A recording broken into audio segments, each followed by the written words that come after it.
वो लेकिन वो पैप्स जो पैप्स आपको पकड़ लेते हैं और घेर देते हैं, आप उनको बोलते नहीं है कि? कभी कभी नहीं बोलती हूँ, कभी कभी बोलती भी हूँ। लाइक लास्ट संडे मेरा बहुत मूड ऑफ था, मतलब मेरे को वैसे ही मूड डिसऑर्डर है, तो मेरा उस दिन ऐसा पीक पे था और मैं पूरे सिटी में वैसे चलते हुए पहले कॉफी पीने गई, फिर वहाँ से जिम गई। आप बिलीव नहीं करोगे 3 सेट ऑफ पैप्स अलग अलग जगह पे मेरे को दिखे, दोनों तो छोड़ दिया। एक को मैंने बोला इतनी भी बात हुई, आज मन नहीं आपका? मैंने कहा चले गए। फिर दूसरे वाले ने भी छोड़ दिया, तीसरे में पकड़ ही लिया उन्होंने। तो वो यार आई थिंक वो अपना काम कर रहे हैं। This is how I see it. कितनी बार मैंने देखा कि नेहा भसीन की पहले कमर दिखती है, समझ गए ना आप, फिर घूम के वो ऐसे क्यों होता? पहले तो मुझे बहुत गुस्सा आता था, मैंने बोला है ना, वो भी वायरल हो गया था कि जूम इन मत करना, प्लीज जूम इन मत करना प्लीज। अच्छा आप और जूम इन किसको देखना है? सेल्यूलाइट दिखता है, फैट दिखता है, सब किसको जूम इन? मतलब हम अपना, आप सोचोगे एज आर्टिस्ट हम कभी जूम इन नहीं करते हम कहते हैं सही एंगल लो, लेफ्ट साइड मेरा बेस्ट है, राइट मेरा, तो वी नेवर वांट कि कोई जूम इन करे। बट वहां नहीं करते ना, वो तो बहुत दूर होते हैं। अब वो एडिटर करता है बाद में कि कौन करता है, ये क्या नया दौर चल गया है। हाँ, they are very far from you. And पता है एट वन पॉइंट, मतलब लास्ट ईयर ना मेरी थोड़ी तबीयत थोड़ी सी काफ़ी ख़राब थी and I was on some medication, I put on 10 kgs, not right now, I have lost it. तो आप मुझे खुद बताओ कि जिस इंसान जो पूरा ब्लोटेड है, इन्फ्लेम्ड है, वो कौन चाहेगा कि जब मैंने पहली बार अपना वो वीडियो देखा था, मुझे अभी तक याद है, मैं सैलून जा रही थी कि भाई ये कब हुआ? Because you don't look at yourself ना, आप थोड़े ना ऐसे पीछे अपने आप को देखते हो, पर जब कोई आपका वीडियो देखता है, but I think with time I have learn to just, I think they have liberated me. Can I be honest with you, उन्होंने मुझे अपना हर एंगल दिखा दिया है कि मेरे को ना, मैं यूज्ड टू हो गया अपने। मैंने कहा चलो ठीक है ना, यही है ना, टेक इट। बट आपको जैसे आप तो स्ट्रॉन्ग हेडेड हो कि भाई मेरे को इतना फर्क नहीं पड़ता है, तू फोटो डाल नहीं डाल, मैं अपने अंदर सिक्योर। पड़ता है, मैं नहीं पड़ता। लास्ट टाइम मैं बहुत रोई हूँ, आप मेरे हस्बैंड से पूछो। हाँ, बिकॉज जब लगा सर आपका 10 किलो बढ़ गया, आपकी तबीयत ठीक नहीं है, there were times you don't want to show that. लोगों ने मुझे भैंस बोला है, लोगों ने मुझे रेसलर बोला है, मतलब क्या, ये तो मैं आपको बहुत अच्छे वर्ड्स बोल रही हूँ। मेरे को भी बीन बैग, गैंडा, हाँ, मतलब कि क्या ऐसे वर्ड्स बोले हैं मेरे बारे में, बार बार बोले हैं, right. And this is something, जब मैं जिम जा रही हूँ हर रोज, सिर्फ जा रही हूँ कि कुछ कर लूँ। पॉइंट ये है कि लोगों को नहीं पता ना, आप ठीक हो, आप नहीं हो, आप कहाँ हो अपनी ज़िंदगी में, क्या हो रहा है आपके साथ। मतलब I was in depression last year, proper depression, clinical, ठीक है। I was in massive anxiety, I was on anti depressions, I was on progesterone, I was on SSRIs, and all of that have made me put on weight, and I was miserable. In general, I was miserable. But अब क्या है, मतलब मैं, लोग कहेंगे कि तो cover yourself up, right? Now I have an answer for that.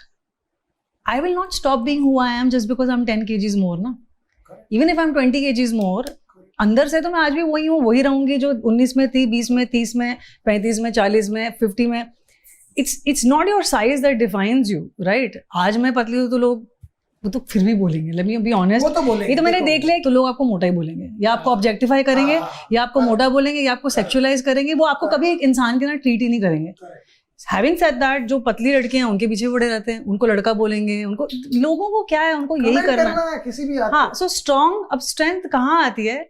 जब आप रियलाइज कर लो कि यार जब मैं 45 किलोज की थी, लोगों ने तभी भी मेरे को धुतकारा, जब मैं 50 की थी तभी भी 55, 60, लास्ट टाइम मैं 72 की पहली बार हो गई थी लाइफ में, तो मैंने कहा यार ये लोगों के लिए बंद कर दूँ। तो अब जब मैं जो भी पहनती हूँ, नहीं पहनती हूँ, it's just how I am. मैं सुबह उठती हूँ, मैं जितने भी बजे उठूँ, मैं अपना पहले जिम वेयर पहनती हूँ, क्योंकि मुझे पता है कि उसके बिना मेरा माइंड स्थिर नहीं होता। I need to work out, not because I need to have a great body, because I need to have a great mind, right. It's very important for me, my mind and my body is very connected. गाना तो important है, पर वो workout से मेरे अंदर discipline आता है अपने माइंड को स्थिर रखने का।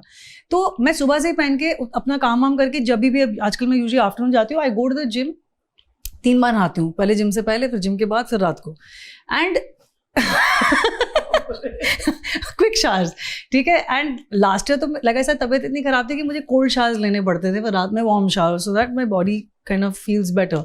तो I am not doing this for anybody else, I am just trying to have a good day, I am just trying to live my life. उसके बीच में पैप्स, ट्रोल्स, ये वो, अब ऐसा हो गया है कि यार जब मरने को आए थे तब तो कोई पूछ नहीं रहा था, तो अब जब जीने को आया कोई पूछ रहा नहीं, पूछ रहा, स्ट्रेंथ वहां से आती है, इट्स नथिंग एल्स। कि I think specially after last year now, और मैंने अपने आप को, मेरे लिए putting on weight was my biggest fear, because we were body shamed to another degree when I started my career. मतलब बहुत ज्यादा कि जैसे कि वेट ना आपका फेलियर है. यस, मैं समझ सकती हूँ ये सारी बातें कि what do you mean by that? Like कि वेट आपका फेलियर है, सक्सेस भी कैसे हो सकता है? In fact this time when I lost weight ना, I didn't talk about it. I talked about my health. I talk because I said this has to stop. At least I have to stop it. कि ओ मेरे 15 kilo कम हो गए, मेरे ये हो गए. अरे भाड़ में जाओ यार. It's just bloody weight. What about अंदर से आप क्या फील कर रहे हो? आप बीमार हो, आप नहीं हो, किसी को कैंसर हो जाता है, वेट पुट ऑन करता है, लोग उसको ट्रोल करते हैं. भाई आपको पता क्या है किसी की लाइफ के बारे में? Correct. And let me tell you, when I started losing weight, media stopped clicking me a lot. You know, they used to follow me more when I had put on weight because I was a spectacle. I was a circus for people, you know, to laugh about. So after that point ना, I think एक zen आ जाता है. You're like, अब ठीक है यार, doesn't matter. बस खाली मेरे को किसी चीज से प्रॉब्लम नहीं है, मेरे को बस एक स्लो मोशन से प्रॉब्लम है. अगर कोई लड़की या कोई सेलिब्रिटी आपको बोल रहा है कि भाई मेरे फोटो डालो, तो डालो, इट्स ओके. फिर तो That's what I think I heard one famous pap say in somewhere कि लोग बोलते हैं. मैंने बोला ये कौन लोग हैं यार? मैंने तो आज तक नहीं बोला. मेरे को एक मैसेज दिखा दो, एक कॉल दिखा दो जहाँ मैंने आपको बोला है कि आप मतलब मैं अपने वीडियोस में अपने डायरेक्टर से लड़ लेती हूँ कि मेरा ये एंगल ले कैसे लिया. राइट, हम इतने कॉन्शियस हैं अपनी राइट बॉडी एंगल्स के बारे में. मेरे को लंबा दिखाओ, मुझे तो मैं क्यों बोलूंगी कि मेरे को गंदा दिखाओ, कि मेरे को मेरा सेल्यूलाइट दिखाओ, मेरा फैट दिखाओ, जहां से मैं मोटी हूँ वो पार्ट दिखाओ. मैं कौन बोलेगा ये? मतलब कौन पागल आदमी बोलेगा ना कोई कि भाई मेरे को ऐसा दिखा कि मैं एक मतलब वो 100 लोगों की फोटो डालेंगे, उनमें से शायद एक ने किसी ने बोला होगा कि मेरा डालो. उनके पास मिल गया जवाब कि भैया चलो डालो. just that. I think today internet has become, I say this a lot, कि it's become like a porn hub. कि पहले आप लड़कियों को गालियां देते थे बॉडी दिखाने के लिए, अब आपको समझ आ गया कि बॉडी दिखाने से एल्गोरिथम्स बढ़ते हैं, तो आप वही दिखाए जा रहे हो. आप वैसे ही यू नो, स्पेशली जो फुल बॉडीड वुमेन है और जो पैसे नहीं दे रही हैं पैपिंग के लिए, उनको आप करे जा रहे हो. यू नो इनिशियली तो अच्छा, मतलब अभी नहीं, 2-3 साल पहले जब मैं मतलब बिग बॉस से बाहर आई थी, जब मीडिया अटेंशन बहुत सारा, तब अच्छा लगता था मीडिया मेरे पीछे आ रही है, मीडिया मतलब wow, like I am wanted. क्योंकि एक टाइम था सिंगर्स को कोई क्लिक नहीं करता था. 5-6 साल पहले वो मुझे पूछते भी नहीं, you know. तो बिग बॉस के बाद they started following me and all of that. Then they started realising कि she works. They started clicking more. हाँ, बट फिर मेरे को समझ आने का यार ये तो मेरे को ऑब्जेक्टिफाई सिर्फ कर रहे हैं. दिस इज नॉट जस्ट कि मतलब कि बिकॉज आई एम फेमस और आई एम गुड लुकिंग और I am very wanted, that's why they are clicking me. But after a point Harsh, you have to switch off. Like I said, I am only moving around. I am not Shah Rukh Khan. I don't move around with 6 bodyguards. I have my driver, me, my bottle, one of my bottles, my gym bag, my coffee, my work. और मैं बांद्रा में ही रहती हूँ, बांद्रा में काम करती हूँ, मेरा स्टूडियो बांद्रा में. मैं आप हमेशा मुझे बांद्रा में कहीं ना कहीं देखोगे. I can't be bothered anymore. 100%. कि क्या आज मैं ये कपड़े पहनूँ, आज मैं तो मेकअप भी नहीं लगा के जाती जिम में. I'm like, it is what it is. आपको लेना है आप लो, आपको नहीं लेना मत लो. I don't care. It's been a year I've not had a PR. अच्छा. जिस जिम में आप जाते हो उसमें सब टीवी फिल्मों वाले आते हैं? हाँ, आते हैं कुछ. बांद्रा के बड़े जिम में तो आते ही हैं. बांद्रा का है ना आपका जिम? हाँ, बांद्रा के जिम में आते हैं. बांद्रा में तो पैप्स घूमते, और आजकल पैप्स के पास कैमरा थोड़ी होता है. बांद्रा छोटा भी है ना, बांद्रा छोटा भी तो है. क्योंकि बांद्रा ईस्ट साइड कोई जाता नहीं है. नहीं, वो अगर आप देखोगे जो वेस्ट का जो वो 7-8 ही गलियां हैं जिसमें वो घूमते रहते हैं. सही बोले. सही चढ़ गया मैंने. नहीं यार, वो तो एक ऐसी चीज है जो, बिकॉज हम भी यहाँ पर पॉडकास्ट लेके बैठे हुए, हम भी व्यूज के लिए नहीं बैठे हुए. 50 चीजें, 50 तरीके व्यूज कमाने के. लेकिन एक ऐसा, अगर आप मीडिया हाउस हो तो आपको वो जिम्मेदारी के साथ रखना पड़ेगा. आप बिलीव नहीं करेंगे, मैं अंधेरी में था, मेरा लास्ट गाने का launch, and I will send you the photograph if you want. You can show it on the podcast. When I was at my worst, मेरा birthday था उस दिन, एंड उसके 2 दिन बाद ही मैंने डिसाइड किया था कि बस I have to get my health in order. मैं सब मेडिकेशन बंद करी, I started keto and whatever. Then वहाँ से मेरा पॉजिटिव जर्नी शुरू हुआ. एंड क्या कहते हैं, आई थिंक मैं 5 महीने बाद शायद बाहर ही निकली थी. उस अंधेरी के कोई पैप्स थे, आई मीन ऑब्वियसली मेरी PR ने बुलाया था for that particular event, and हमने जैसे अंदर इंक्लोज्ड एरिया में ही फोटोग्राफ्स करी थी, and then viewing of the video. And तो खींचे होंगे सबने फोटोज. एक कोई पैप था जो नोन भी नहीं है, but that video has 1.5 million views. Some of my worst videos have 60 million views. Worst videos. And जब मैं डिप्रेस थी और मैं इतनी गंदी लग रही थी तब मेरे 30 मिलियन व्यूज है मतलब so I have reason about it, that's what I am trying to tell you. Anyway so this guys उसने मेरे स्टमक पे सर्कल किया और लिखा देखो पेट कैसे अंदर खींचना है। ये तो कर रहे हैं मीडिया हाउस, आप क्या बात कर रहे हो, मतलब my it's like you are not just objectifying, you are body shaming like openly. हमें लगता था कि तो आप जो कहते हैं ना कि अफेक्ट नहीं होता, जब मेरा करियर मैंने शुरू किया था 2002 में शुरू किया था, 2003 में मुझे इन्होंने डाला था फैट बर्नर्स पे।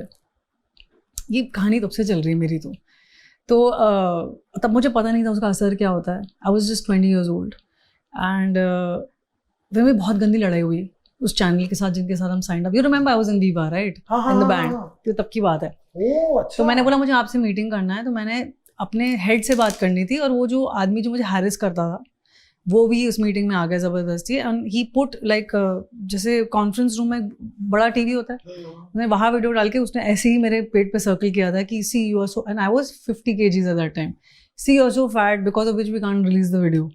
एंड आई रिमेंबर ये मैं अभी रिसेंटली मैंने पहली बार बात किया था, आई वेंट होम, गुस्से में मैंने आधी से ज़्यादा बॉटल फैट बर्नर्स की खाई थी, मतलब that was my way of trying to commit suicide or whatever you want to call it.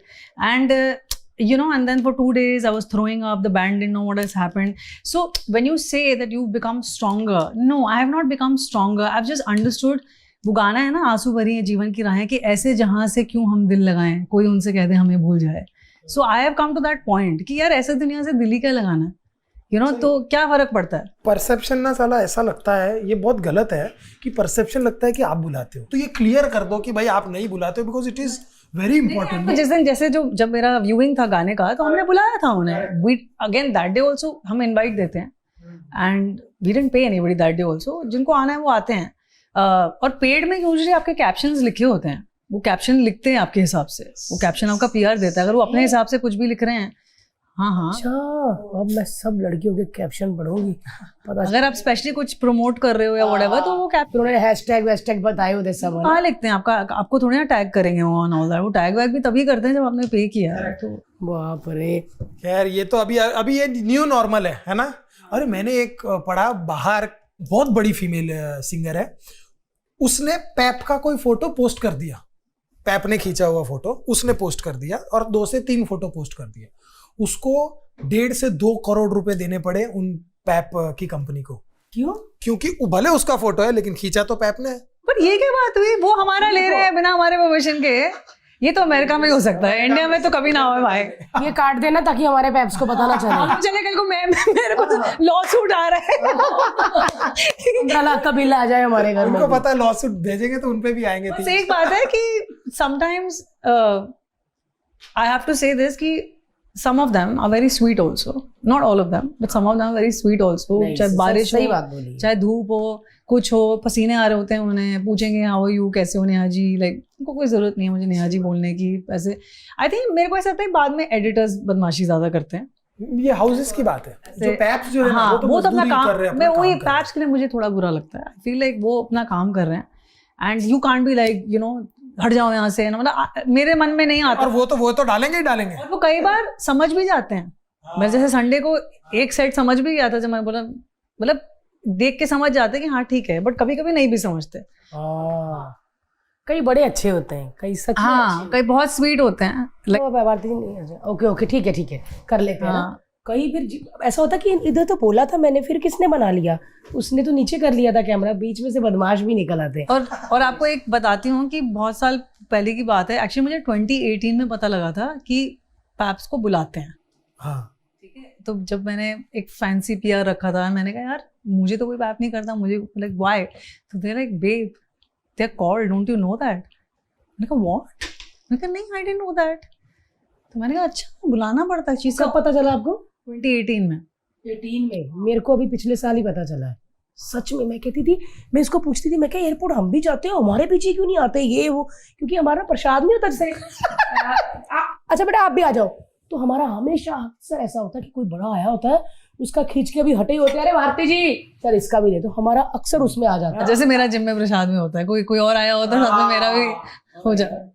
तो मुझे नहीं, even to tell them, even if you not paying, to tell them कि मेरा artist यहाँ जा रहा है, मतलब मुझे ये भी नहीं पता था कि ऐसे होता है। मैंने कहा अच्छा ओ, तब आई थिंक थोड़ी पैपिंग कल्चर इंडिया में शुरू हुई थी। हमारे पॉडकास्ट के क्लिप्स देखने के लिए इस चैनल को सब्सक्राइब करिए।